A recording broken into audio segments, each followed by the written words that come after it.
भाई ये लीजिए अपना कमरा। पहले के किराएदार अपना किराया दिए बगैर ही भाग गए और अपना सामान भी यहीं छोड़ गए हैं। चाहे इसे आप यूज कर सकते हैं, वरना इसे ऐसे रहने दीजिए। हाँ, एक बात और, इस बार किराया एडवांस चाहिए। ओके।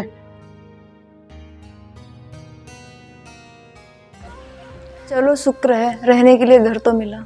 बात सुनो, यहाँ पर किसी को ये ना पता लगे कि हम किस जाति के हैं, इसका विशेष ध्यान रखना। ये बात आप हमें ना समझाइए, ये बात आप अपने उस लाडले भाई को समझाओ जो जाति के लिए पागल हो पड़ा है। दिन रात अम्बेडकर अम्बेडकर करता फिरता है। पहले वाले मकान मालिक को हमारी जाति आपके भाई की वजह से ही पता लगी थी। ठीक है, मैं उसको समझा दूंगा। पहले उसको मैं इस घर का पता भेज दूँ। हाँ हाँ भेज दो, ताकि वो इस घर से भी हम लोगों को निकलवा दे और हम फिर से ठोकरे खाते फिरें। आप उसे साफ साफ क्यों नहीं कह देते, वो अपना अलग देख ले। आखिर कब तक आप ढोते रहोगे उसे अपने सिर पर। कोई दूध पीता बच्चा तो है नहीं जो खुद कमा कर नहीं खा सकता। अभी छोटा है, ना समझ है, धीरे धीरे सब समझ जाएगा जैसे उसके कंधों पर बोझ पड़ेगा। सोच रहा हूँ उसकी शादी कर दूँ। अच्छा, कौन देगा ऐसे निकम्मे लड़के को अपनी बहन बेटी? जिसने कभी अपनी जेब का खर्चा ना उठाया हो वो दूसरे का खर्चा क्या उठाएगा? क्यों किसी लड़की की जिंदगी बर्बाद करोगे आप? माँ बापू के जाने के बाद उसका कोई नहीं है इस दुनिया में मेरे सिवा, और अगर मैं भी मुंह मोड़ लूंगा उससे तो वो टूट जाएगा बिल्कुल। मुझे क्या है, फिर बैठाओ अपने सिर पे उसे पूरी जिंदगी। करण सिंह का मकान यही है? जी हाँ, यही है।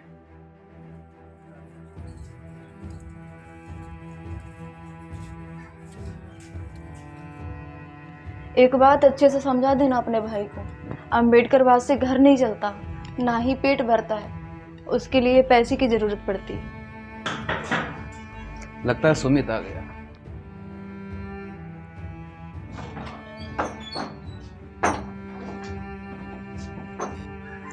सही कह रही हो भाभी, अंबेडकर बात से ना तो पेट भरता है और ना ही घर चलता है। सुमित, बैठ के बात करते हैं। नहीं भैया, आज बोलने दो भाभी को। मैं सिर्फ इतना कह रही हूँ कि यहाँ पर किसी को हमारी जाति नहीं पता चलनी चाहिए, और अगर ऐसा हुआ तो ठीक नहीं होगा तुम दोनों भाइयों के लिए। और मेरी इस बात को गांठ बांध लो। और अम्बेडकर की फोटो तो बिल्कुल भी न लग जाए इस घर में, क्योंकि मैं घर बदलते बदलते परेशान हो चुकी हूँ। आखिर हमें बाबा साहब के नाम से, उनकी फोटो से और उनकी जाति से इतनी नफरत क्यों है? क्यों आज हम खुद को उनके नाम से जोड़ने में शर्माते हैं? आपको क्या लगता है कि मैं ऐसे बाबा साहब का दीवाना हूँ? उन्होंने कुछ नहीं किया हमारे समाज के लिए। अपने 4 बच्चों की कुर्बानी दी है बाबा साहब ने हमारे समाज के लिए। और आपको क्या लगता है, जो आप ये बराबरी बराबरी हमेशा करती रहती हो ना, ये हिस्सेदारी भी बाबा साहब दे के गए हैं, और शायद आपको ये बात पता भी नहीं होगी। और ये जो आपके पति सरकारी जॉब करते हैं ना, ये भी उस महान इंसान की देन है।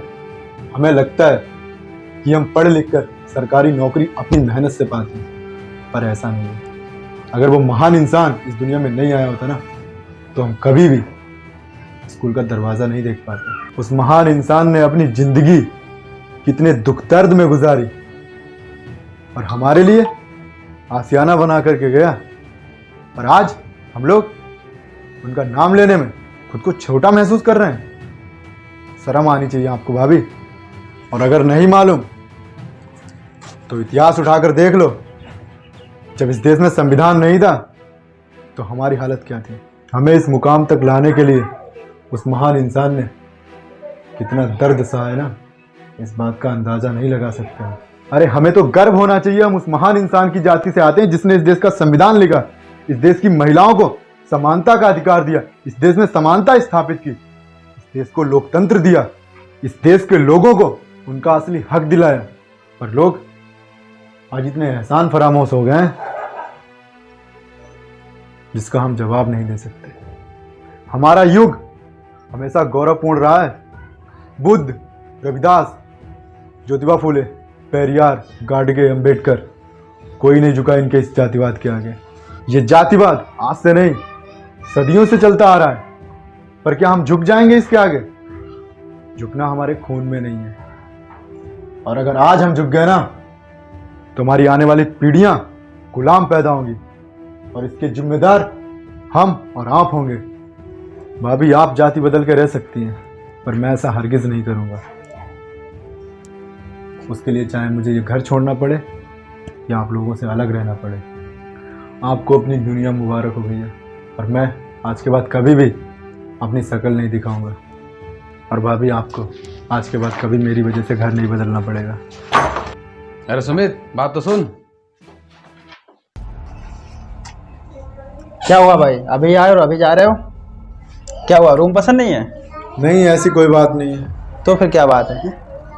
आपको दिक्कत होगी या नहीं इसका मुझे नहीं पता, पर मेरे अपनों को मुझसे दिक्कत है और मेरे बाबा साहब से दिक्कत है, और जिसे बाबा साहब से दिक्कत है उस घर में मैं नहीं रह सकता। अरे भाई क्या हुआ, चलो मेरे साथ चलो।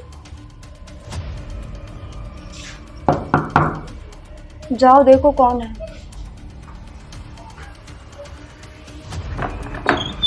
हाँ भाई, आपका भाई घर छोड़ के क्यों जा रहा है? अरे भाई, कोई कुछ बोलेगा? दरअसल बात ये है कि इनकी वजह से कई बार हमें मकान खाली करना पड़ा। इनकी वजह से? ये कोई शराबी भी हैं क्या? नहीं, ऐसी कोई बात नहीं। फिर मुझे सच क्यों नहीं बता रहे हो? हमारी जाति जिसकी वजह से हमें मकान नहीं किराए पे मिलते, वो पता चलती है हमारी भाई की वजह से। जाति, इस जाति की वजह से हमारा देश इतना पीछे है।